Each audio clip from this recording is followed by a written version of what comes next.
Hi, welcome to the video. So today I'm going to teach you a John Petrucci lick, but rather than do a bunch of different licks, I'm going to focus on one idea, and I'm going to show you how to do variations on it, how it works in harmony, analyze a little bit, how to practice it, how to basically apply it, so that you can really work it into your own playing and make it part of your own style, rather than just doing rote memorization of idea and then moving on to the next idea.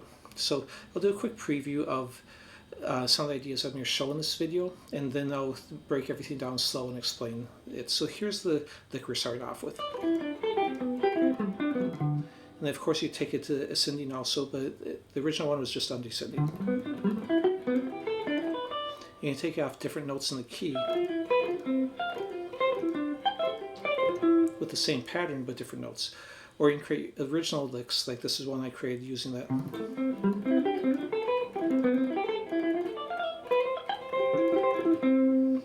Okay, so let's go ahead and break this down. So all this will be on tab, which is right here, and I'll show that at the end in more depth. But you can always download my tab on my Patreon page. The link is in the description. I'd love it if some of you guys donated and became members, because I'm not monetized, but it'll always be open to the public, so you don't have to be a member to download any of my tab. So let's go ahead and look at this lick in more detail. So this comes from the song Gemini. It's kind of in one of the solos in the middle. It's not one of the primary licks in the song, but I think it's got some interesting things going on in it. So that's off his solo record, Terminal Velocity. It's originally written in the key of B flat major. So it's using a D minor 7 arpeggio starting on the 7th and ending on the 7th. Then it starts on the root of a G minor 9, and then goes to G minor 7, and then a D minor 7. The chord going background is the E flat major, which would be off the Lydian position or the 4 chord in the key. Okay, but what I'm going to do is play the rest of this video in the key of C major instead of B flat.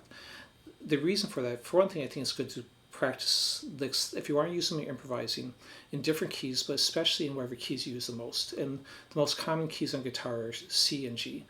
B flat is real common in jazz, so maybe that's one you feel very comfortable with.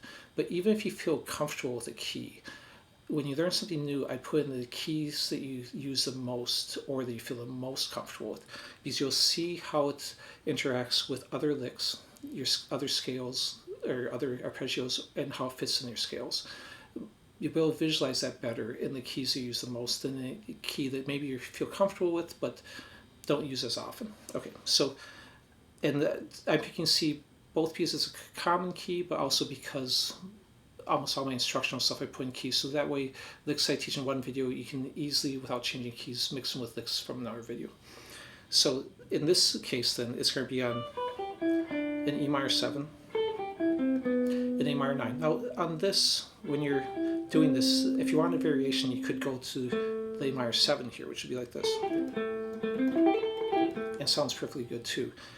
He's ending on the 2 or the 9 instead. I think to create more variety, because then he goes right back into A minor 7 right here. And all of the fingerings but that second one are starting on the 7th and ending on the 7th. So the root is actually here. And then this will be the 7th. And then he does the same fingering.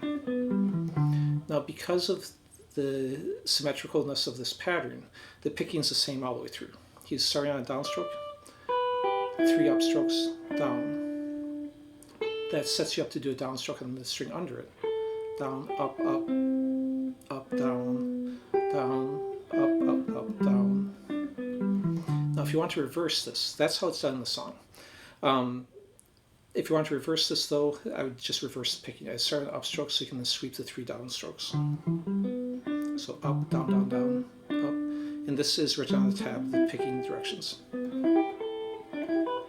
Now, if you're having trouble playing through this, first play it really slow, like I was, of course, but then also isolate single shapes, two shapes. So if you haven't played this shape a lot, just do that. Now, to keep the picking the same as from the lick, I'm going to hit the top and bottom note twice. So I'm going down, up, up, up, down, and then I'm going to hit that one again and go up, down, down, down, up, down, up. Because when you isolate something to practice it, you want to keep it the same picking as how you actually use it when you're playing it, so you're not practicing it 2 different ways. So then once you feel comfortable with that, add the next one, and go back and forth between them is a good exercise. And then just take the same thing and move that up. And same thing, do those two. Then take the last set of two and do the same thing, isolate those two. Once you can do each set of two comfortably, you should be able to do all four done together without too much trouble.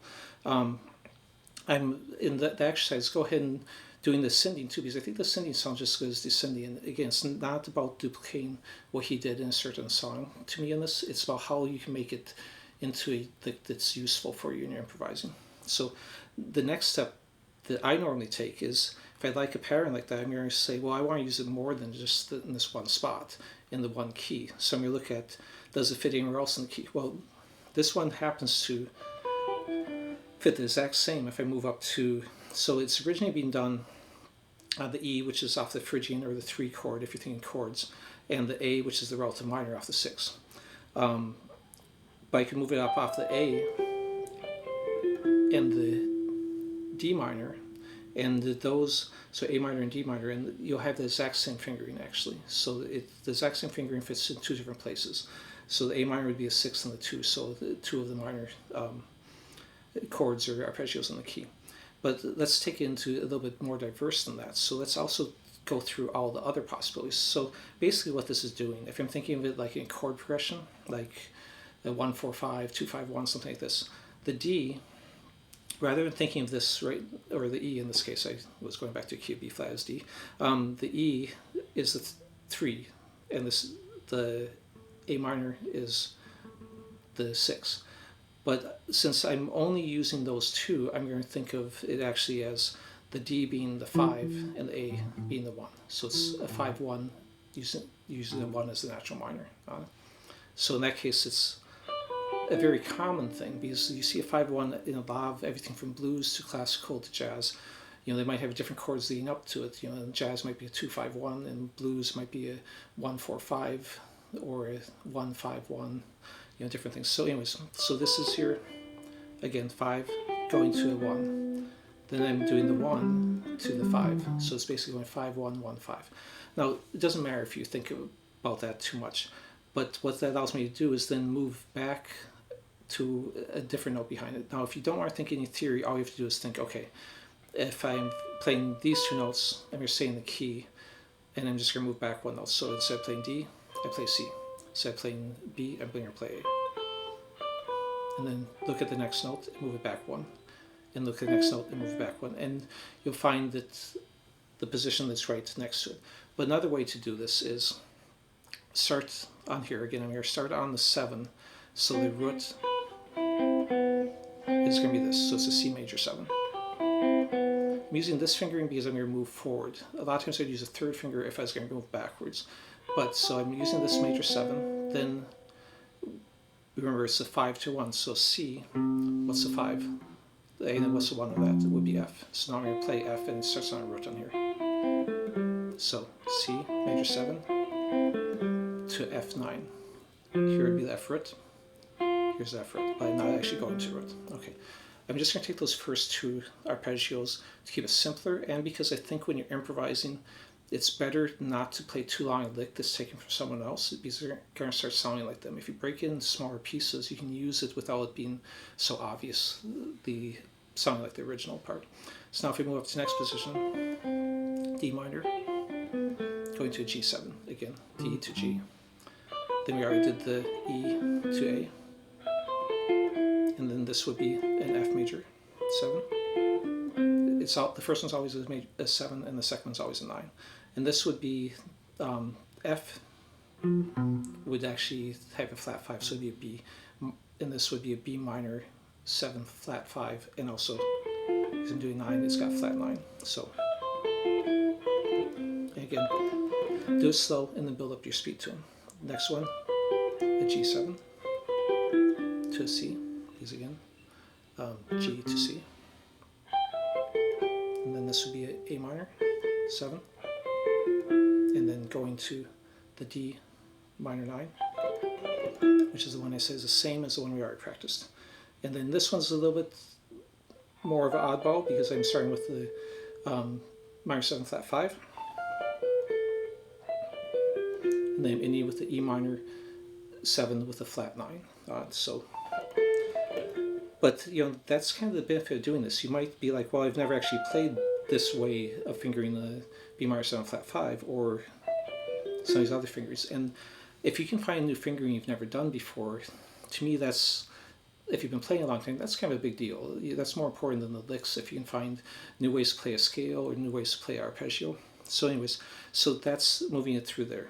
Now, let's go and get into analysis a little bit, then we'll get into our original lick I did. So basically, if we think of it in relation to, in this case, the Lydian chord, the F in the background over these, what it's going to be is, I wrote all this out on this section, the E minor 7, if I put that in, so F is the chord in the background, that's the root. So the E minor 7 starts on the major 7th of relating to that F. And then it's a 9, sharp 4, because the Lydian doesn't have a 4. So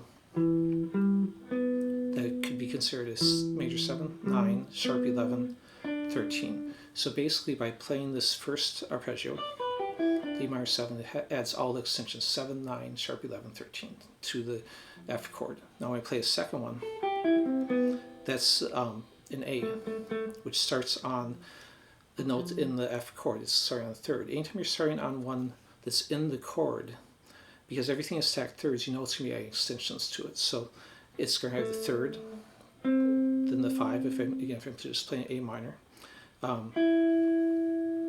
then that would be the 7, and then that'd be a 9, and then the 9th on here would be the sharp 11. So it's basically adding in the 3, 5, 7, 9, sharp 11. Now when I go to A minor 7 instead of A minor 9, instead of having sharp 11, it's basically creating the sound of an F major 9. So as I go through these, you get, I wrote this underneath here, F major 13, sharp 11, with the first arpeggio, F major 9, sharp 11, F major 9, and then back to F major 13, sharp 11. Now if you're not playing with a chord in the background, then that's all kind of irrelevant. But I just wanted you to see how it kind of makes sense. All these arpeggios are just adding extensions to the existing chord. So they're playing a basic major chord, but then the extensions are coming in harmony from the solo part. Okay, so let's go ahead and I'll show you the original part I did. So here I took some of these arpeggios in different positions. So here I'm going to play a D minor, and then move up to the A minor 7. All these, that's a D minor 7, A minor 7, and then playing that B minor 7, flat 9, flat 5, and then we jump back to this one that was from the original idea. Slide up, and here's just a little piece of a D minor, so something that's not in there. A little scale run, shift up, and then we go into a C major just to end it. So, oops, let me do that again. Try and play it too slow and start forgetting what I wrote. Okay, so that's the original lick. So that I want to show that just to show you that take these out of context, make them your own, so they sound like you and your own ideas. Pull out the individual arpeggios and put them in different spots on the neck, and then work them in with your scales and other arpeggios. That's how they really become applicable to you. If you just memorize a lick and then you've got that lick, but what do you do with that then? How many times are you actually going to come to a spot where you're improvising and you're going to be able to throw a big lick in? But if you have all these little pieces, I can throw these little pieces in any number of places in my soloing when I'm playing, the scale run or something. And you can just improvise, like I'm doing now, and add them in. So let's take a look at this. So top line is written in key of B flat, or with the E flat chord in the background, and I've got the names arpeggios. Second one is in the key of C, and I have what the extensions makes. Ascending and descending on it, playing off each different note, and then over here I wrote how you can change the 9 into a 7 if you want to for an R variation, and I also wrote over here isolating the two shapes and kind of practicing those together towards the bottom, I wrote my original idea. Again, all the picking is shown on here with down. When I do the little curved line up there, that's just means you're sweeping down with upstrokes through those next 3 notes. Okay, so I hope you guys liked it and got something out of it. Even if you don't learn any of the licks, try and do some of this process that I went through with licks you learn yourself. I really try and break them apart into different pieces and use them in different ways and learn them in different octaves, different keys, and really get more use from them. If you like the video, please subscribe, click like, leave comments. Since I'm not monetized, that's the stuff that keeps me going and keeps me making videos. Otherwise, if I get no views and no likes to speak of, it's kind of demoralizing and it's harder to work on the next video. So, thanks for watching. Appreciate you guys.